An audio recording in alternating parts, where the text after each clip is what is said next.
when I started, I was 11 years old in the industry. My mother was very particular that if you have to get into this industry, you need to start from grassroots level. So that's how I started, grassroots level.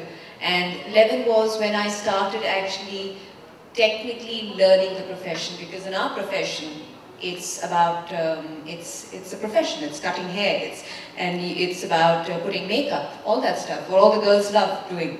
But it was at 16 when I started getting into the boardroom and started learning the balance sheets. And it's been a journey, technical as well as financial, the combination. And that's how I trained. By the time I was 18, I was, you know, moving into the international sphere where we have schools, hair and beauty schools, where I started teaching. And also there was a lot of things. But one thing I've understood is how do I take the Blossom Culture name forward, and what we have done actually is turned it into the Blossom Culture group of companies. And that's what my contribution has been.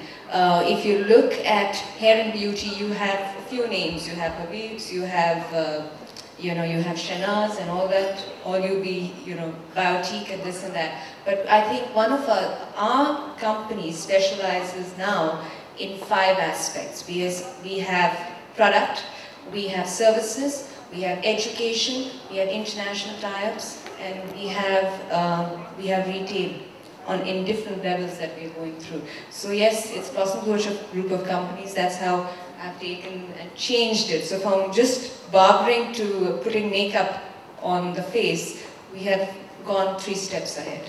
Honestly, my mother is extremely famous. When I started with her, the interesting part was that, you know, everyone will say, how are you going to step into her shoes? And I would answer this for everyone. It's not about stepping into her shoes. That's what my mother's taught me. It's about, you know, trying to get the correct shoe that fits you. And it's about walking with your family together. It's not about, you know, it's about complementing them, about adding what is extra, what is new, that trend, you know. And I think our families, I think your family, I don't know about, maybe, but my family has been, the one great thing that I've learned from them is that our family has the credibility and the structure and the backbone, and we add the ideas, the creativity, what's new. So we need our families. It's not about shoes that we step into. It's about creating our shoes and walking along with them and having the correct fit so that we can walk for a long time with them.